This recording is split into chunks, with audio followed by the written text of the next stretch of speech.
Well, here we are. I turned down here at the next block. Thanks, mister. I'll get off there.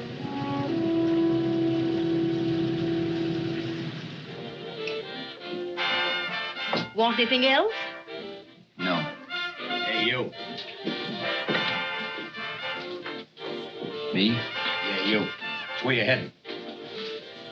East. Too bad. I thought if you was heading north, I might be able to help you out. I'm pushing the Salt Lake, and I don't like to ride it alone at night. I'm one of those guys that got to talk or I fall asleep. Oh. Sure, now, my partner, he's got Lou to keep him company, but I ain't got nobody at all. Where you coming from? West. Yeah, sure, I know, but where, L.A.? Maybe. Got a cousin out in L.A. You don't say. Yeah, he's been out. You're not much of a talker, are you? My mother taught me never to speak to strangers. Oh, a wise guy. So what? Okay, don't get sore. Just trying to be sociable, that's all. Hey, Glamorous. You change for a dime, will you?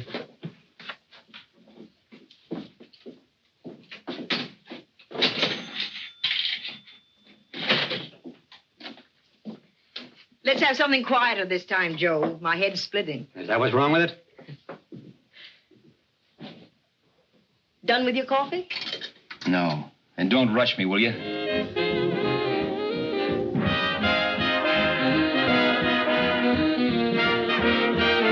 Hey, turn that off. Will you turn that thing off? What's eating you now? Yeah, what's eating you? That music, it stinks. Oh, you don't like it, huh? No, turn it off. Now, wait a minute, pal. That was my nickel, see? This is a free country. And I play whatever I want to. Okay. Sure, and if you don't like it, you don't have to listen to it. And you can leave here anytime you want to. Okay. I'm sorry I asked. First good piece played tonight and you don't like it. Some people just ain't got any good taste.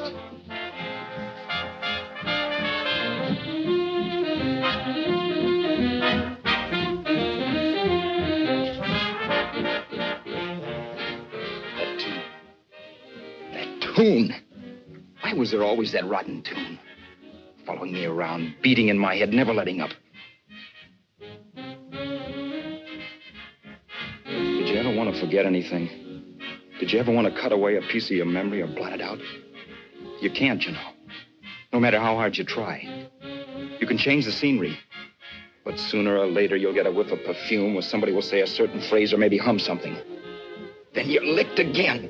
I can't believe that you're in love with me. I used to love that song once. So did the customers back in the old Break of Dawn Club in New York. I can't remember a night when I didn't get at least 3 requests for it. Sue, she was always selling it, too. Those were the days.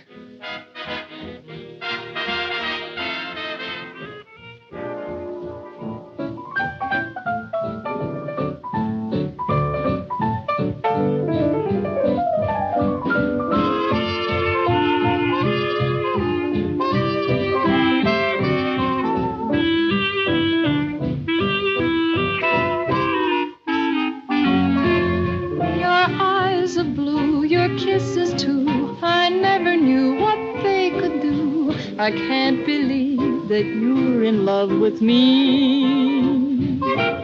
You're telling everyone you know that I'm on your mind each place you go. They can't believe that you're in love with me. I have always placed you far above me. I just can't imagine that you love me. And after all is said and done, to think that I'm the lucky one, I can't believe that you're in love with me.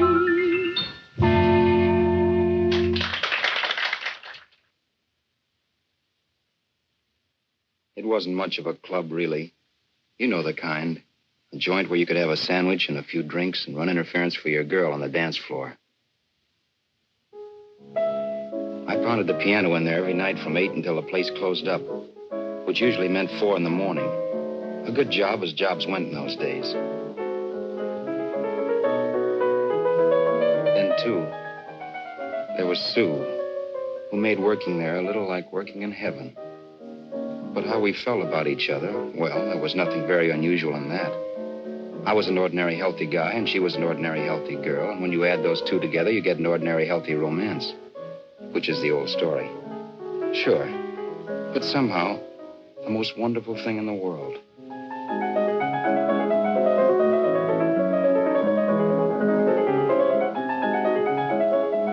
All in all, I was a pretty lucky guy.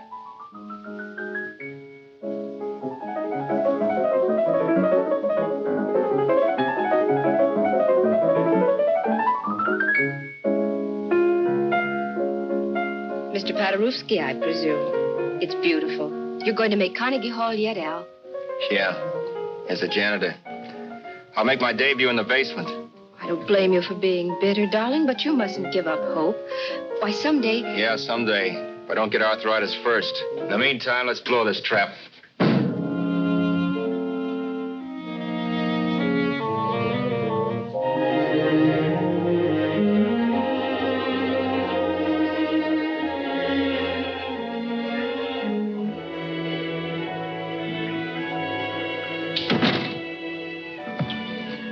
Like to get something to eat, hon? Oh, I don't think so, Al. I lose my appetite working in this flea bag. Let's go home. Okay. I can't stand much more of that dump. Did you see that drunk tonight trying to paw me? No, what drunk? Does it matter what drunk? Say, what's the matter with you tonight, darling? That's the third time you started to tell me something and then stopped.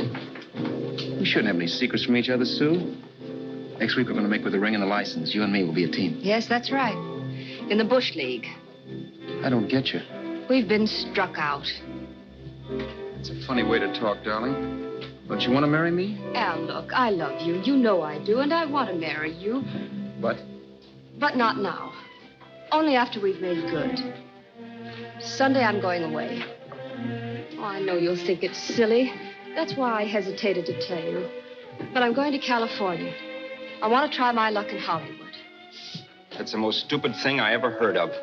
Don't you know millions of people go out there every year and wind up polishing cuspidors? I thought you had better sense. You sound as if you don't think I have any talent. That has nothing to do with it. I'll make out all right. Maybe. But what about me? Doesn't it mean anything to you that you're busting up all our plans? We may not see each other for years? It won't be that long. I thought you loved me. I do. You know I do. Well, here we are. Al. Al, why can't you see my side of it? I'm young. We both are, and we've got all the time in the world to settle down. Really, darling, what I'm doing is the only sane thing to do. I hate the thought of being so far away from you, but we'll be together again someday. Maybe you'll decide to come out too later on. So long. Al, aren't you going to kiss me goodnight? Sure. Why not? Good night.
Say, Roberts, you hit the jackpot this time. $10. Thanks.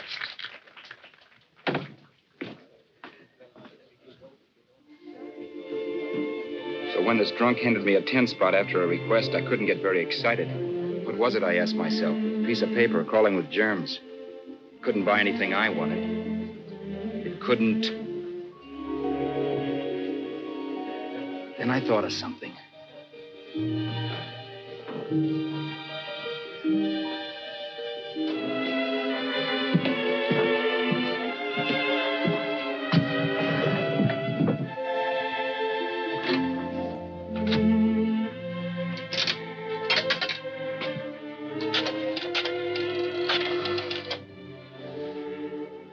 Long distance.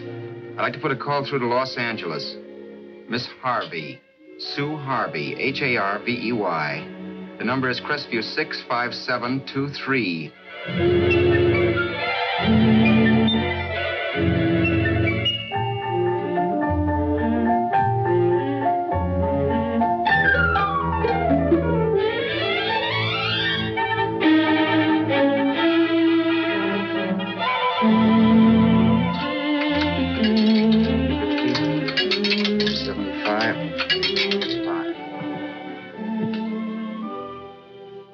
Hello, Sue? This is Al. Oh, baby, it's great to hear from you, too. What's that? You do? Oh, me too, darling. I thought I'd go batty without you. I just had to... Huh? You're working as a hashlinger? Gee, honey, that's tough. Those guys out in Hollywood don't know the real thing when it's right in front of them. You just stick it out, Sue, baby. Keep going around to those casting offices. I'm sure you'll click. Look, I'll tell you what. You stay put out there. I'll come to you. No, don't try to stop me. Just expect me. Train? Who knows? Train, plane, bus, magic carpet. I'll be there if I have to crawl. If I have to travel by pogo stick. And then, let's get married right away. That's the stuff. That's what I've been wanting to hear you say. Well, goodbye for now. I'll be seeing you soon. Yeah. Bye.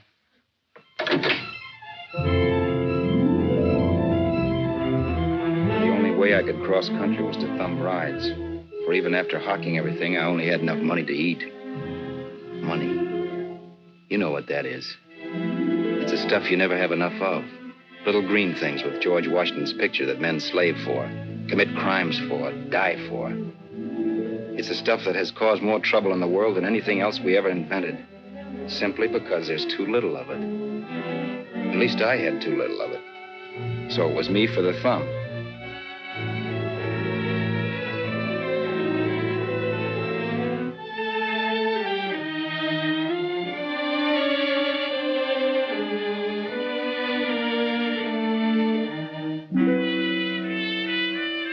Ever done any hitchhiking? It's not much fun, believe me. Oh, yeah, I know all about how it's an education and how you get to meet a lot of people and all that. But me, from now on, I'll take my education in college or in PS 62, or I'll send $1.98 in stamps for 10 easy lessons.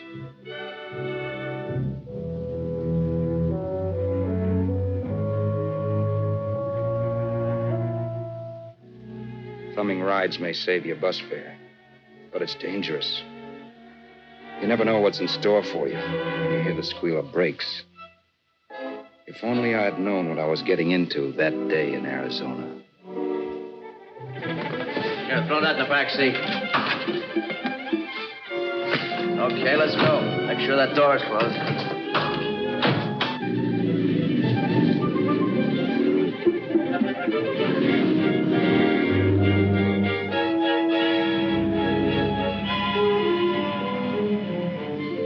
You know, Emily Post ought to write a book of rules for guys thumbing rides. Because as it is now, you never know what's right and what's wrong. We rode along for a little while, neither one of us saying anything. I was glad of that. I never know what to say to strange people driving cars. Then, too, you can never tell if a guy wants to talk. A lot of rides have been cut short because of a big mouth. So I kept my mouth shut until he started opening up. Hand me that little box, the compartment, will you, pal? Hold the wheel, will you?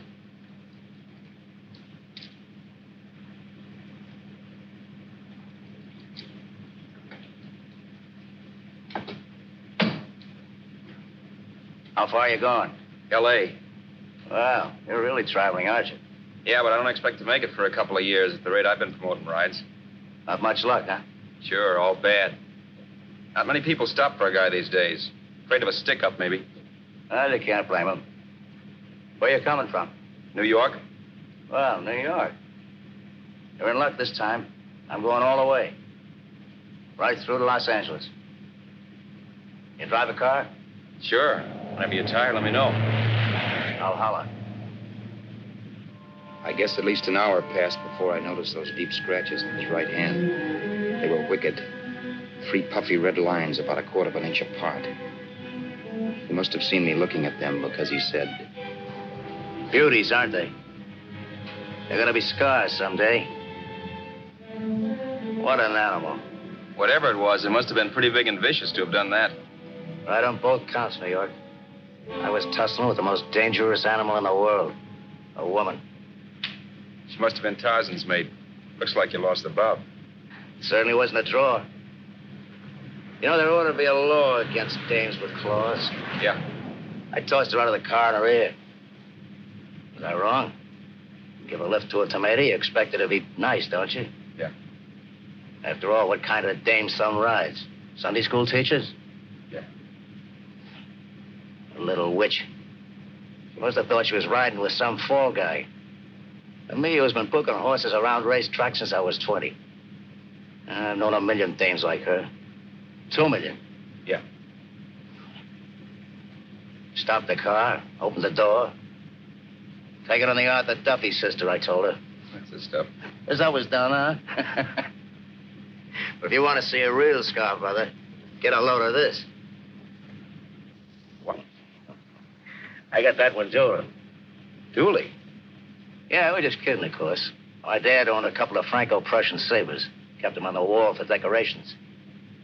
Well, one day, another kid and I took them down when the old man wasn't around. Had a duel. He got me in the arm here. Pretty mean cut. Infection set in later. Yeah, I can see that. Now, give me that box again, will you? Yeah.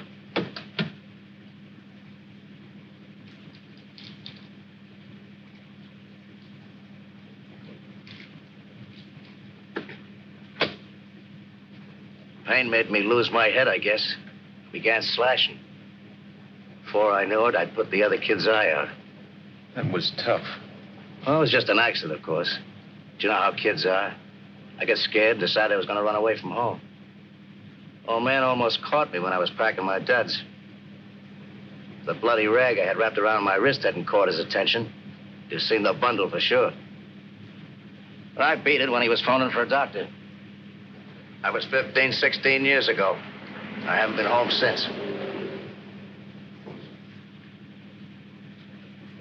Pull in there for a bite or something, huh? A bite or something. Brother, was I hungry. I hadn't had anything in my stomach for hours. Yet even with that gnawing in the pit of my belly, I didn't want to be in too big a rush to put on the feed bag. First, I had to make sure this guy knew the score. If I got him down on me, it was goodbye ticket to Hollywood. I'll wait out here for you, mister. If it's the money, don't worry about paying for it. This time it's on me. Well, that's white of you, Mr. Haskell, think nothing of it. You make your first million, maybe you can do the same for me. Come on, New York. I gotta make the West Coast by Wednesday. There's a horse running at Santa Anita named Parrot Bicycle. Means dough to me if I'm on him. We'll make it all right. He did most of the talking during the half hour we were in the place. I ate. He rambled on about his old man, whom he hadn't heard from since he ran away as a kid. And how he happened to become a bookie. And then all about how he got rooked in Miami. One race, 38 grand. They cleaned out my book. How do you like that? That was tough luck. Yeah, and I'm supposed to be the smart guy. Well, you just wait. I'm going back to Florida next season with all kinds of jack. And you watch those stinkers run for cover. Want anything else? No, thanks. I've had plenty.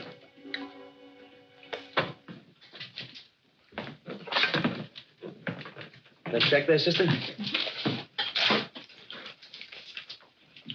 Oh, just a minute. Your change, sir. Keep it, sister. Oh, thank you, sir. Call again. I'll be waiting outside for you when you finish work. Sharp check, huh?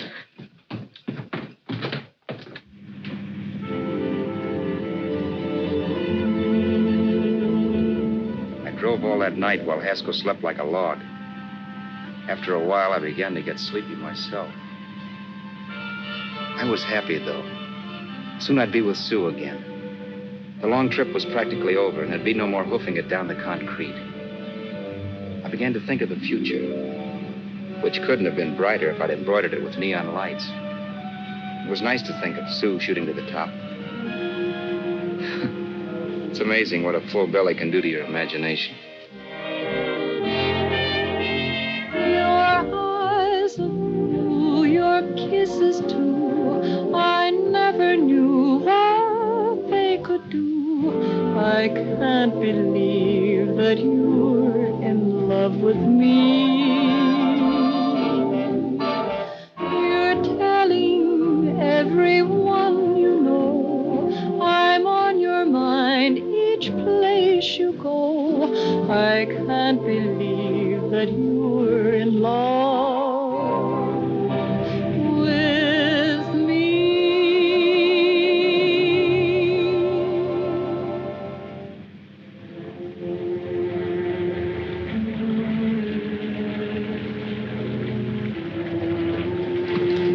Mr. Haskell. Mr. Haskell. Mr. Haskell, wake up. It's raining. Don't you think we ought to stop and put up the top?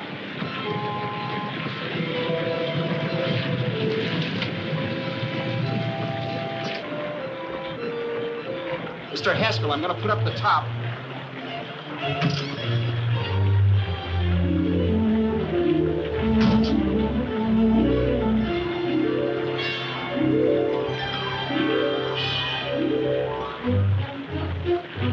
Until then, I'd done things my way. But from then on, something else stepped in and shunted me off to a different destination than the one I had picked for myself. For when I pulled open that door... Mr. Haskell, what's the matter? Are you hurt? Are you hurt, Mr. Haskell? Start yourself. I'll listen to it. But I know what you're going to hand me even before you open your mouths. You're going to tell me you don't believe my story of how Haskell died and give me that don't make me laugh expression on your smug faces. I saw it once he was dead, and I was in for it. Who would believe he fell out of the car? Why, if Haskell came too, which of course he couldn't, even he would swear I conked him over the head for his dough. Yes, I was in for it. Instinct told me to run, but then I realized it was hopeless. There were lots of people back down the road who could identify me. That gas station guy and the waitress. I would be in a worse spot then, trying to explain why I beat it. The next possibility was to sit tight and tell the truth when the cops came. But that would be crazy. They'd laugh at the truth. And I'd have my head in a noose.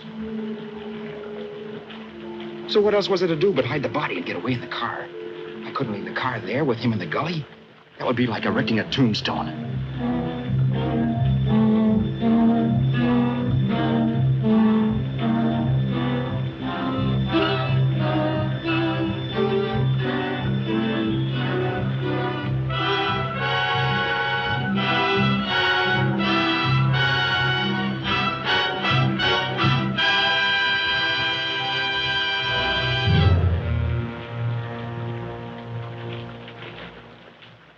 My idea was to cover him with brush, not to rob him.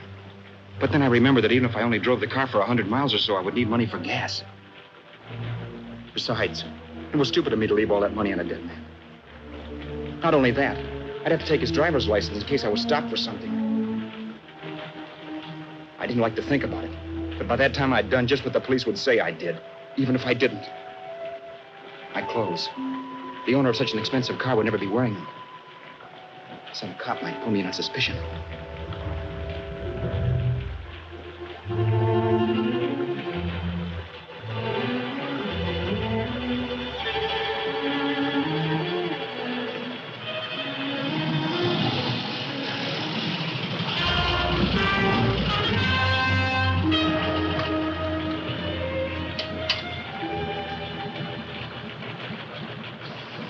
Hey, you, this your car? Don't you know better than to leave a car without wheels halfway in the middle of the road? That's the way accidents happen. I'm sorry, officer. I was just putting up my top. I didn't think. Well, the next time, think. I'll let you go now, but watch your step in the future. I know that's a lonely stretch, but cars come by here once in a while, and we have plenty of crack-ups. Thanks, officer.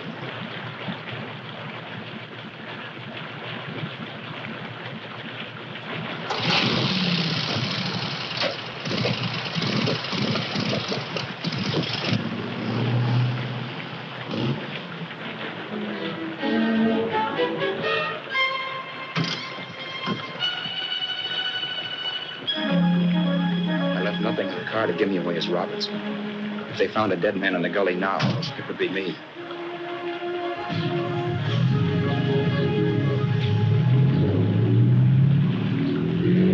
As I drove off, it was still raining. The drops streaked down the windshield like tears.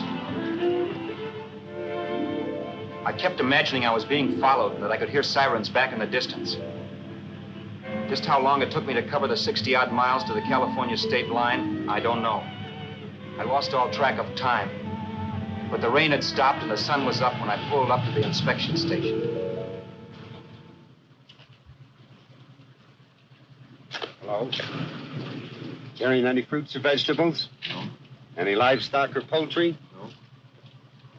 I'd like to see your registration and driver's license, please. Anything in the baggage compartment? What's baggage? Charles Haskell, Jr., age 30, brown eyes, dark hair. Identifying marks, none. Are you Charles Haskell, Jr.? Yes. Well, remember, if you're employed and you stay over 30 days, you take out California plates. All right, officer, but I'll only be in the state a short while. Right, you can go now.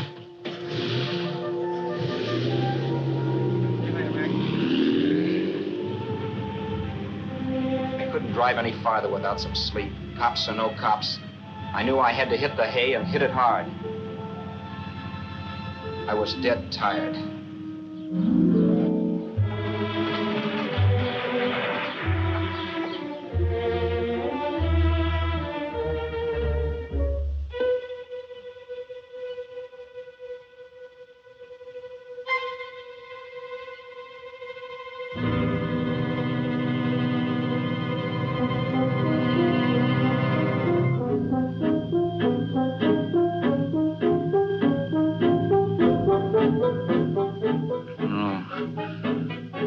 Mr. Haskell. No.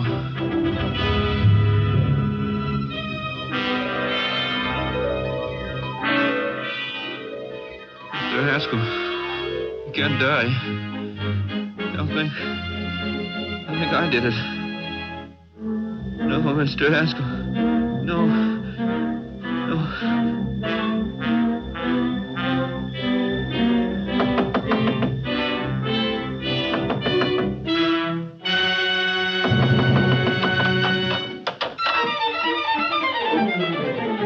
Who's there?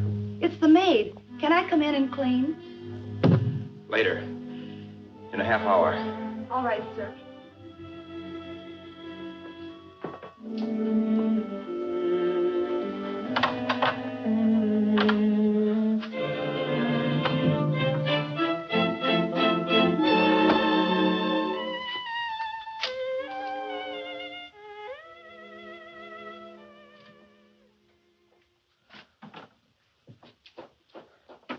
There was no time to lose. Every minute I had to be Charles Haskell was dangerous. And I'd have to be Charles Haskell until I got to some city where I could leave the car and be swallowed up.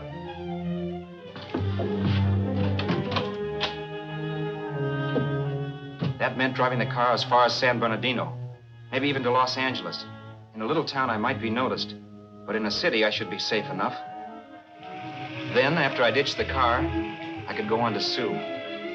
But those 5 minutes at the state line made me realize it might be a good idea to find out a little bit about Mr. Haskell.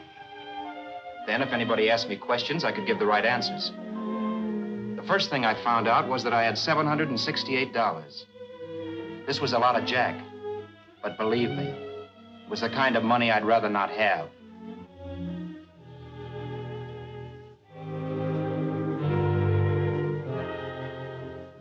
And then I found out from a letter Haskell was carting around in his bag that he wasn't the open-handed, easygoing big shot who who went around buying dinners for strange hitchhikers. Before I got done reading it, I saw him more as a chiseler. It was written to his old man in California, the one he hadn't seen in so many years. In it, Haskell posed as a salesman of hymnals, of all things. It was easy to see where Haskell expected to raise a new stake for his book in Miami by rooking his old man. That was about all I found out from his effects, and it was enough. I told myself maybe old man Haskell was lucky his son kicked off. He would never know it, but it saved him from taking a flyer in Sacred Literature Preferred.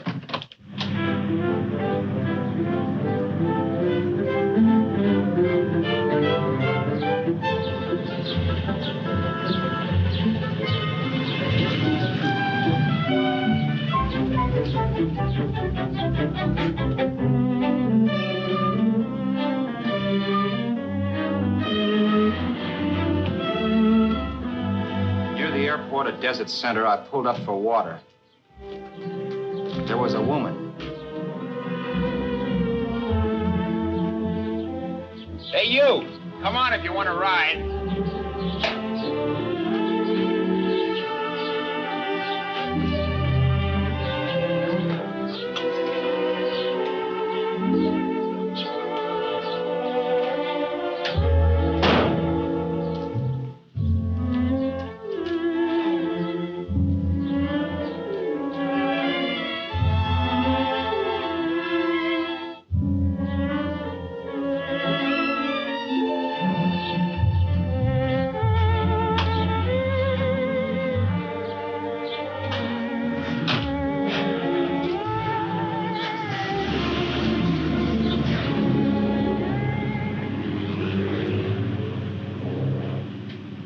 How far are you going? How far are you going? That took me by surprise, and I turned my head to look her over. She was facing straight ahead, so I couldn't see her eyes. But she was young, not more than 24. Man, she looked as if she'd just been thrown off the crummiest freight train in the world. Yet, in spite of this, I got the impression of beauty. Not the beauty of a movie actress, mind you, or the beauty you dream about when you're with your wife, but a natural beauty. A beauty that's almost homely because it's so real. Then suddenly she turned to face me. How far did you say you were going? Los Angeles? L.A.?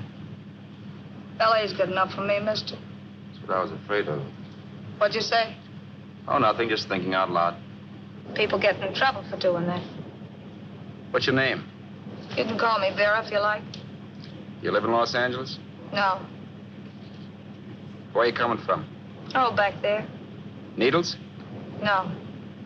Oh, sure, Phoenix. You look just like a Phoenix girl. Are the girls in Phoenix that bad? The girl must have been pretty tired because she fell asleep not 20 minutes after she stepped into the car. She lay sprawled out with her head resting against the far door, like Haskell. I didn't like that part of it much, but I didn't wake her up. It wasn't that this girl still worried me. I'd gotten over that funny feeling I had when she looked at me, which I put down as just my jangled nerves. With her eyes closed and the tenseness gone out of her, she seemed harmless enough. And instead of disliking her, I began to feel sorry for her. The poor kid probably had had a rough time of it. Who was she anyway? And why was she going to Los Angeles? And where'd she come from in the first place? The only thing I knew about her was her name. Not that it made any difference. A few hours more and we'd be in Hollywood. I'd forget where I parked the car and look up Sue. This nightmare of being a dead man would be over. Who this dame was, well, it was no business of mine. Where did you leave his body? Where did you leave the owner of this car? You're not fooling anyone. This buggy belongs to a guy named Haskell. That's not you, mister. You're out of your mind. That's my name, Charles Haskell. I can prove it. It's my driver's Save license. yourself the trouble, mister. Having Haskell's wallet only makes it worse. It just so happens I rode with Charlie Haskell all the way from Louisiana. He picked me up outside of Shreveport. You rode? You heard me. Then it all came back to me. All the talk about dueling and scars and scratches. There was no doubt about it. Vera must be the woman Haskell had mentioned. She must have passed me while I slept. Well, I'm waiting. My goose was cooked. She had me. That Haskell guy wasn't dead yet. He wasn't stretched out stiff and cold in any Arizona gully. He was sitting right there in the car, laughing like mad while he haunted me. Well? There was nothing I could say. It was her move. Vera, whatever her name was. It was just my luck picking her up on the road. It couldn't have been Helen, or Mary, or Evelyn, or Ruth. It had to be the very last person I should ever have met. That's life. Whichever way you turn, fate sticks out a foot to trip you.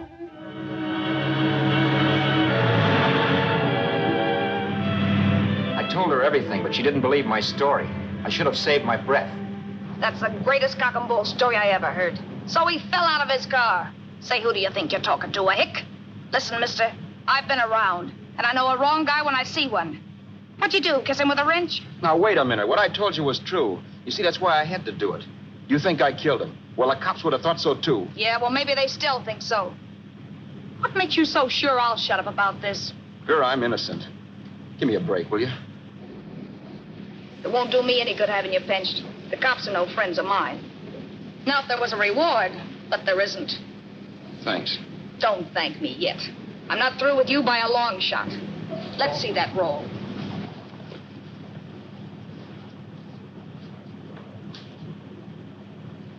Is that all Haskell had?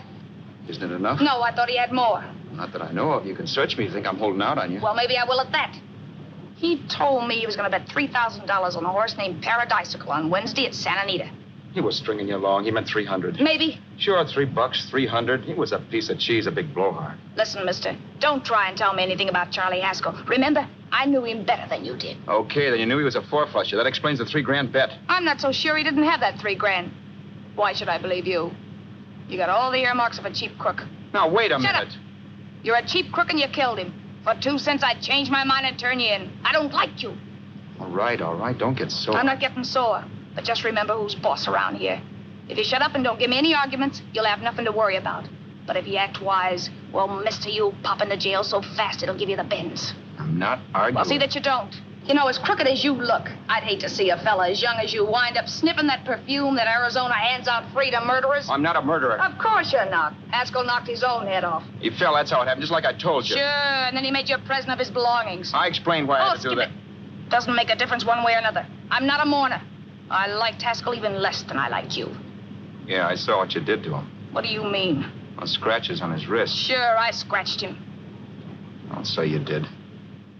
So your idea was to drive the car a little way, maybe into San Bernardino, and then leave it. You weren't going to sell it? Sell it? You think I'm crazy? Somebody else's car? See, all I want to do is leave it somewhere and forget I ever saw it. Not only don't you have any scruples, you don't have any brains. I don't get you. Maybe it's a good thing you met me. You'd have got yourself caught, sure. Why, you dope. Don't you know a deserted automobile always rates an investigation? Huh? Look, the cops find a car. Then they get curious. They wonder where the owner is. So, all right, they don't trace Haskell. They trace you. I never thought of that. The only safe way to get rid of the car is to sell it to a dealer. Get it registered under a new name. Say, stop at the next store. I want to get a bottle and do some shopping before we hit L.A. Okay. As soon as we find a place, I'll drop you off and pick you up later. Nothing doing. You're coming in, too. From now on, you and I are like the Siamese twins. Have it your way, but I don't get the point. The point is, I don't want you to get lost. I'm not going to beat it if that's what you're afraid of. I'll say you're not. Well, I'm going to see that you sell this car so you don't get caught. Thanks. Of course, your interest wouldn't be financial, would it? You wouldn't want a small percentage of the profits. Well, now that you insist, how can I refuse? 100% will do. Fine. I'm relieved. I thought for a moment you were going to take it all. I don't want to be a hog. A few hours later, we were in Hollywood. I was recognizing places Sue had written about.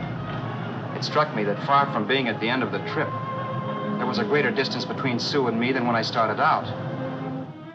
Vera wasn't kidding with that Siamese twins crack. She rented a little apartment as Mrs. Charles Haskell. When I objected to this, she explained that it was on account of the car. A dealer might think something was funny if he called and found we were using different names.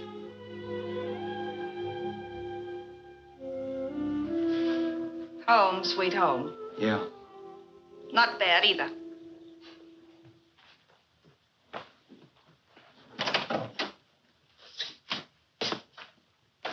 In case there's any doubt in your mind, I'll take the bedroom. Yeah. Sure is stuffy in here.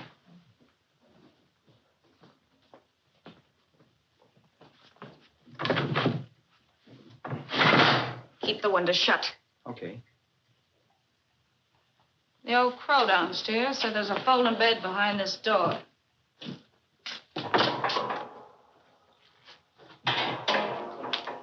You know how to work it?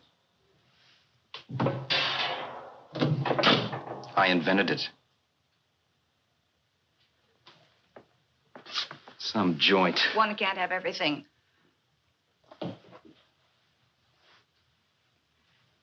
I'm first in the bathtub. I don't know why, but I figured you would be.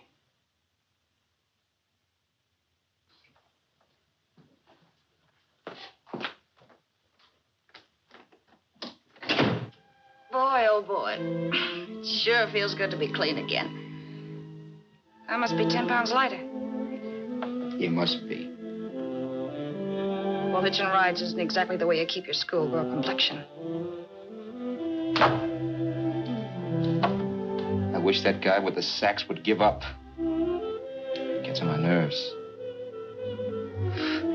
Forget it. Have a drink.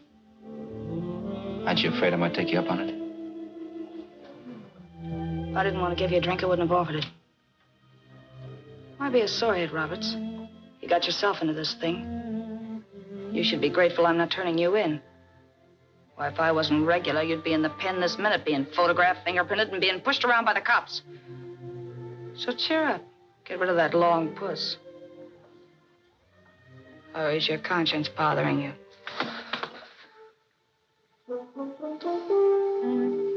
No. It isn't. Swell. That's the spirit. He's dead and no moaning around will bring him back. Anyway, I never could understand this worrying about something that's over and done with. Now, look, Vera, for the last time, I didn't kill him. Haskell was a sick man. Maybe he was dead before he fell out of the car. I don't know. Sure. He died of old age. All right. So if it'll make you sociable, you didn't kill him.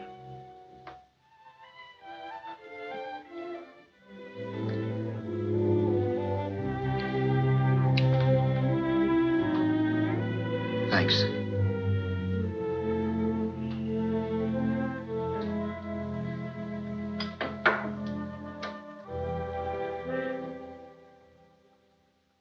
We're out of liquor, Roberts. Yeah. Too bad. I felt like getting tight tonight. Well, I think you succeeded. Am I tight? As a prima donna's corset. That's good. I wanted to get tight. Why? What have you got to get tight about? Oh, I don't know. Few things. You should have my worries. If I had your troubles, I'd stay sober. And I've got the key to that door. Yeah.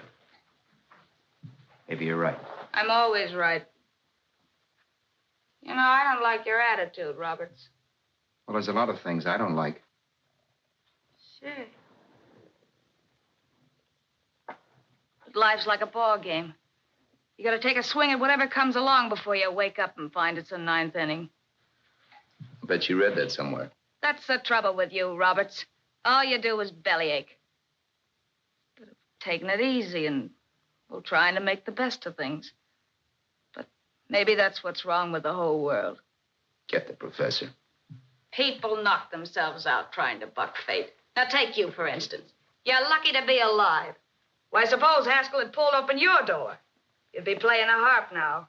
Think of that. You think of it. I'm tired of thinking. There's plenty of people dying this minute. I would give anything to trade places with you. I know what I'm talking about. I'm not so sure. At least they know they're done for. They don't have to sweat blood wondering if they are. Your philosophy stinks, pal. We all know we're going to kick off someday. It's only a question of when. But what got us on this subject anyway? We'll be discussing politics next. Yeah. Where'd you hide the butts? On the table, sucker.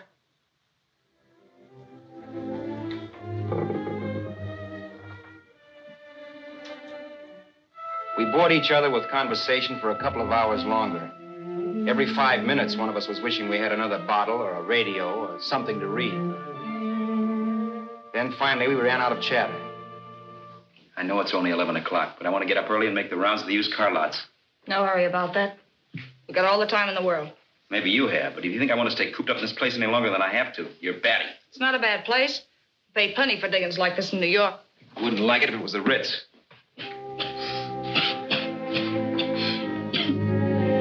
Rotten liquor. You got a mean cough. Want to do something about it. I'll be all right. That's what Camille said. Who? Nobody you know.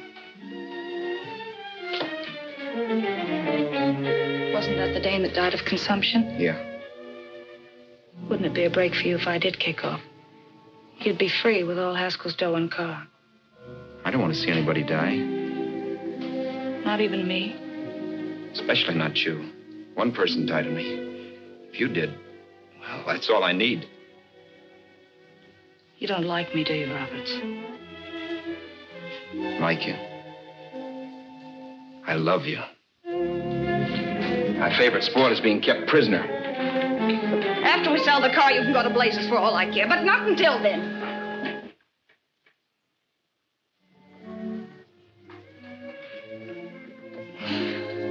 I'm going to bed.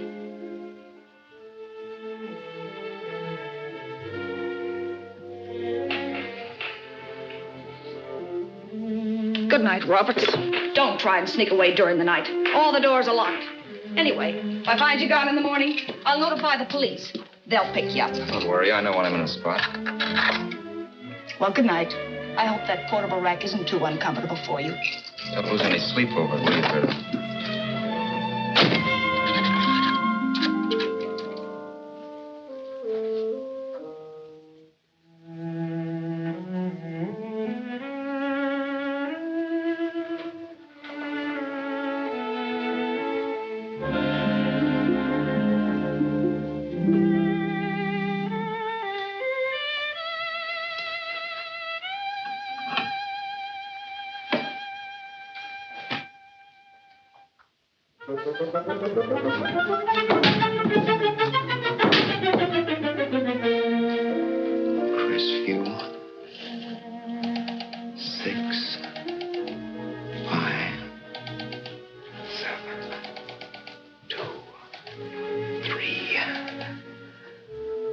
Hello?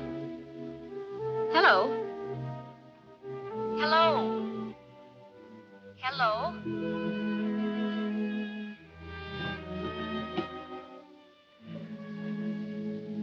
No. Not yet, darling. Tomorrow. Maybe. If this were fiction, I would fall in love with Vera, marry her, and make a respectable woman of her. Or else she'd make some supreme Class A sacrifice for me and die. Sue and I would bawl a little over her grave and make some crack about there's good in all of us. But Vera, unfortunately, was just as rotten in the morning as she'd been the night before. All right, I'm coming. Look, Vera, it's almost noon.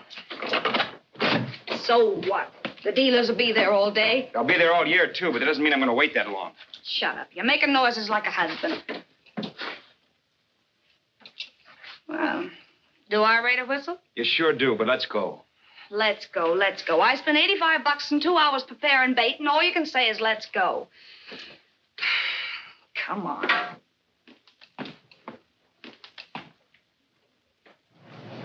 We passed a few used car lots last night down this way. What do you think we can get for this heap? I don't know. Plenty. You just let me handle everything. Think we can get $2,000? I don't know, but don't worry. I'll squeeze as much out of this guy as I can. If I let it go cheap without a fight, he might think we've stolen the car. And listen, don't make any slips and call me Roberts. That'll cook us. I don't need you to tell me that. You better just sit by and keep your mouth closed. Remember, we're both in the soup if anything happens. Forget it and drive. You're my wife, Vera Haskell. Look, After the deal's closed, let's go back to that place on Hollywood Boulevard where I saw the fur jacket. I want to buy it. After the deal's closed, I'm saying goodbye to you. That's right, I forgot. I guess I'm getting kind of used to you. Well, that's a habit you can start breaking. Let's try this place in the middle of the block.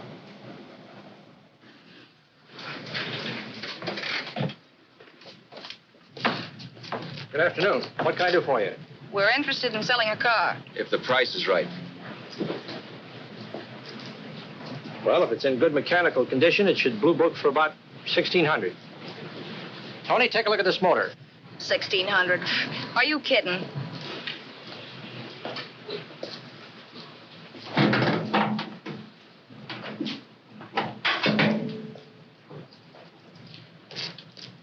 Well, maybe $1,850. Before I let it go for $1,850, I'll wreck it and collect the insurance first.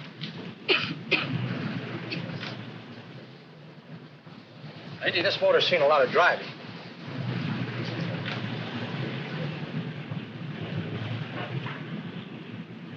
While the mechanic inspected the car, we haggled. At last, when we were all worn out, we hit a compromise. His price. Okay, it's a deal. All right, come in. We'll sign the papers. I have the ownership papers right here with me. Look, Vera, in the meantime, will you clean out the dash compartment? There may be some stuff in it. All right, darling. $1,850. That dirty crook.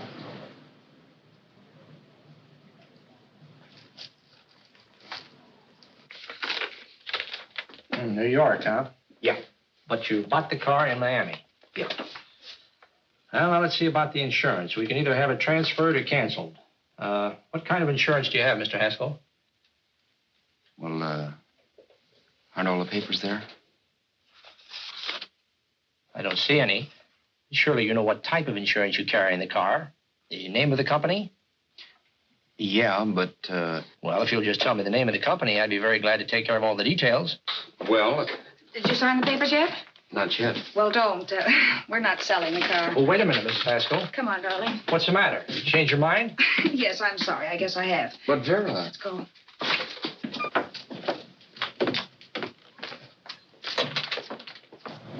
You got me out of a tight spot, Vera. But I still don't understand all this. You will in a minute. I almost threw away a gold mine. $1,850 isn't to be sneezed at. The car doesn't book for as much as I thought. We're not selling the car. You want to keep it. Now, wait a minute, Vera. You said yourself I wouldn't be safe until the car was in someone else's name. I'd like to be free of this mess when I go. That's just it, Roberts. You're not going. There's a drive-in at the next corner. Pull in there and we'll get a bite to eat. And I'll explain. What is this, another one of your brilliant ideas?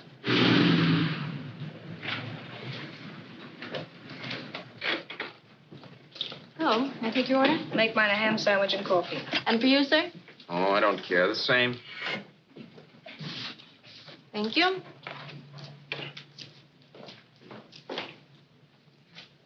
Get this, Vera. I've been pretty patient so far.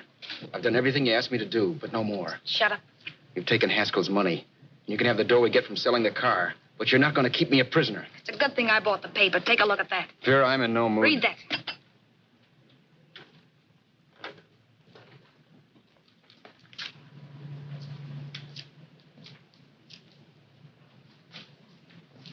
No.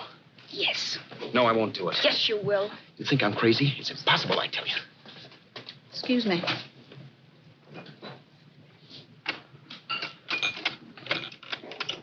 Blow the horn when you're through. No one could possibly get away with an act like that. It'd be wise to me in a minute. Don't be yellow. You look enough like him. The same coloring and the same build. See how his clothes fit you? No kidding, you almost had me fooled for a while. Oh, grow up, Vera. Don't you think a father knows his own son? And there must be other relatives. The father won't have to know you. We'll wait till he gives up the ghost. He's an old geezer, and he won't pull through. And as far as other relatives are concerned, they haven't seen you in 15 or 20 years. Eat. I'm not hungry. And I won't do it. It's not as tough as it sounds. Remember, you've got all kinds of identification. His car, letters, license. I could never get away with it. It's the stupidest thing I've ever heard. The old boy has scads of dough. Look in the paper there. Personal fortune assessed at over $15 million. He'll leave plenty, I tell you. Maybe he cut off his son. How do we know? It's out, Vera. I won't have anything to do with it. I think you will. Look, Vera, I'll do anything within reason. But not that. So forget it. Find yourself another stooge. You sap. You'll be fixed for the rest of your life as Charlie Haskell. You can take your inheritance and go away. No more worrying about the rent, no sweating, scheming, wondering where your next meal's coming from. Think about that, Roberts. Vera, please, you're talking too loud. On this, I'm splitting 50-50 with you. Sure, why not? We're both alike, both born in the same gutter. Now, take it easy, Vera. There's people around here. You don't know what you're talking about. We'll wait till we read that old man Haskell's dead. Then you show up. Like you read in New York that he was sick.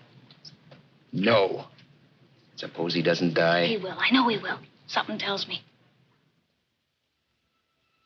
But as much as I insisted I would have no part of her scheme, Vera was taking it for granted I would. Neither of us had our mind on the cards as we played that night. I knew we were just trying to kill time between newspaper editions. This was a death watch for Vera. Maybe it was for me, too. Don't you realize if I'm caught, they'll want to know where I got the car and stuff, and they'll have me on a murder charge. If you're smart, you won't get caught. I knocked with 7. And if I'm caught, don't you realize you'll be out, too? 18 points. That gives me 30. How will I be out? You'll be out $1,850 we would have gotten on the car. Really, Vera, you'd be an awful chump if you threw away all that dough on a dizzy long shot. Let me sell the bus tomorrow. With the money it'll bring and what you've already got, a clever kid like you can run it up in no time. Then we'd both be in the clear. I'll be in the clear anyway. Maybe. But if I got caught, I'd get good and sore at you, you know. You mean you'd squeal? Well, no, not squeal exactly. Never mind what you meant. Even if you did tell the cops I was in on it with you, what could they do to me? They might give me the same medicine they gave you. Yeah. A rope. But I'm on my way anyhow. All they'll be doing will be rushing it. All right. But think of the $1,850 you'd lose. You'd kick yourself along the block if you ever let it get away from you. I'll take the chance. Want another drink? You're being a goon. That's the way people wind up behind the 8 ball. Once they get a few dollars, they become greedy and want more. My. Caesar. Who? You know that Roman general? He got his for being greedy. He wasn't satisfied, so the final wind-up was he took the count. A couple of days ago, you didn't have a dime. Why, you were so broke you couldn't pay cash for a postage stamp. Now you've got almost $700 with $1,850 in the offing. Take my advice. Don't try for more. I'm tired of this game. Let's have some blackjack. Play solitaire. Okay, I will if that's the way you feel about it. That's the way I feel about it. Getting sore and throwing things won't help much, Roberts. I'm really doing you a favor. I help you out of a jam by keeping my mouth shut. I show you how to make some soft money. And what thanks do I get? Thanks. Sure. Or would you rather call the cops and told him you killed a man and stole his money? I didn't kill anybody. Yes, you did. No, I didn't. You know I didn't. All right, then. Suppose I call the cops. If you're innocent, what do you got to be scared of? Okay. Call them, you mutt. Go ahead and call them. See if I care. At least they'll give me a square deal. You want me to call them? You heard me. But I'm warning you. If I'm pinched, I'll swear you were in on it. I'll say that you helped me. If I fry, I'll get even with you. You wouldn't dare. You didn't. Yeah? Then try it and see. Call them. Yeah. Okay, I will.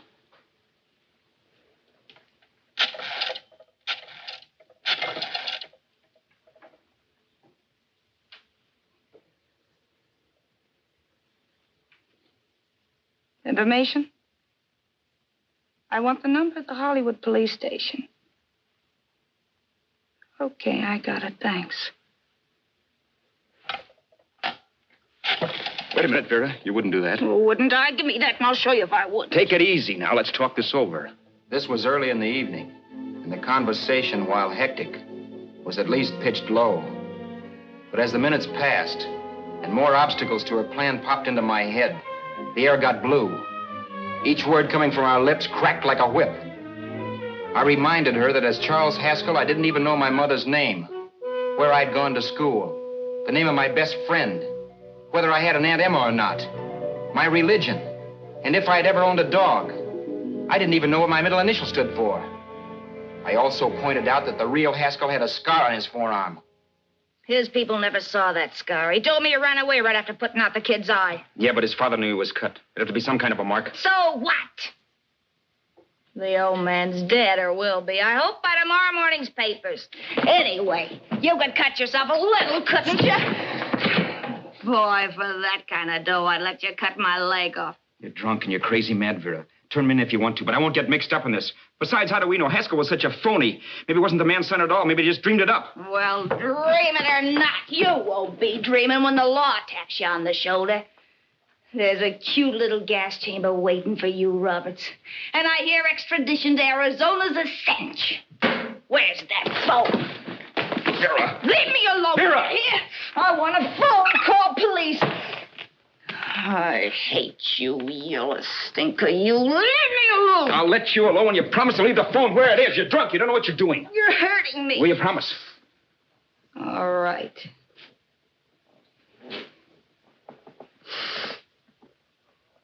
You hurt me. I'm sorry, but... And it's hot in here. Open up a window. It's not hot.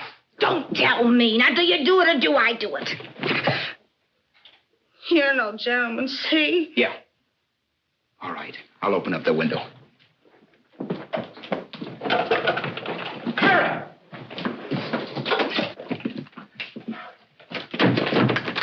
Vera, open the door. Please open the door. Vera, open the door. Don't use the phone. Listen to me. I don't like you, Roberts. You're no gentleman, see? You hurt my hand, and I'm going to get even with you. If you don't open the door, I'm going to kick it down, Vera. Vera, don't call the cops. Listen to me. I'll do anything you say. Vera, let me in. I'll break the phone.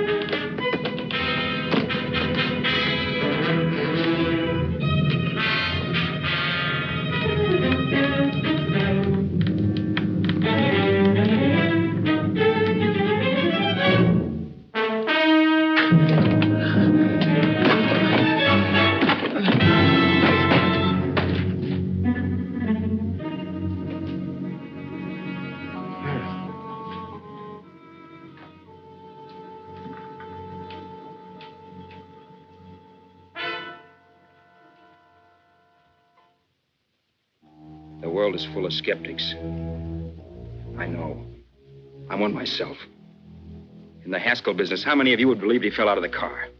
And now, after killing Vera without really meaning to do it, how many of you would believe it wasn't premeditated? In a jury room, every last man of you would go down shouting that she had me over a barrel and my only out was force. The room was still. So quiet that for a while I wondered if I had suddenly gone deaf. It was pure fear, of course. And I was hysterical. But without making a sound. Vera was dead. And I was her murderer.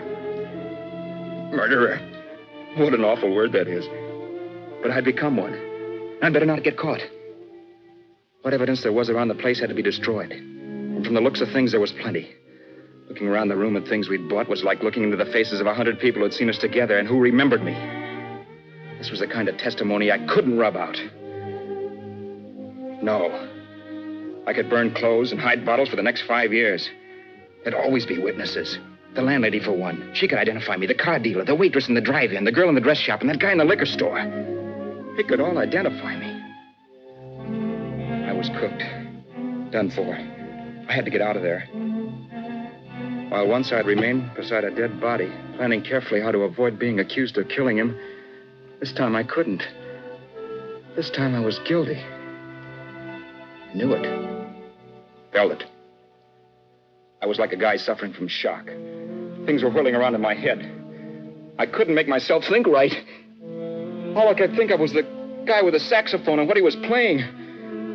It wasn't a love song anymore. It was a dirge.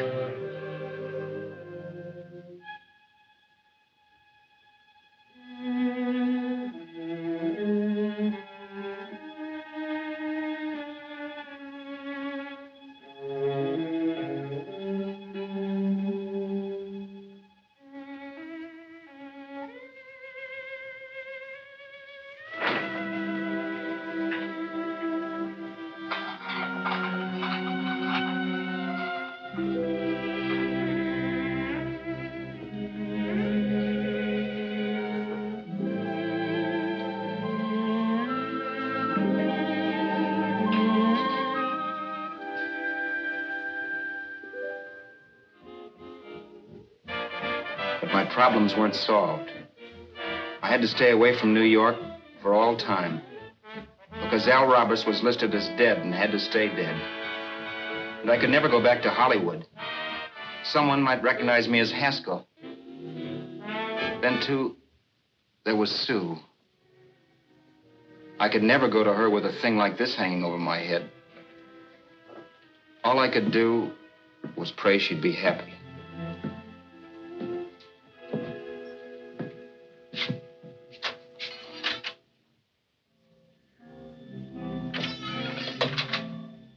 I was in Bakersfield before I read that Vera's body was discovered, and that the police were looking for Haskell in connection with his wife's murder. Isn't that a laugh? Haskell got me into this mess, and Haskell was getting me out of it. The police were searching for a dead man. I keep trying to forget what happened and wonder what my life might have been if that car of Haskell's hadn't stopped. But one thing I don't have to wonder about. I know. Someday a car will stop to pick me up that I never thumbed.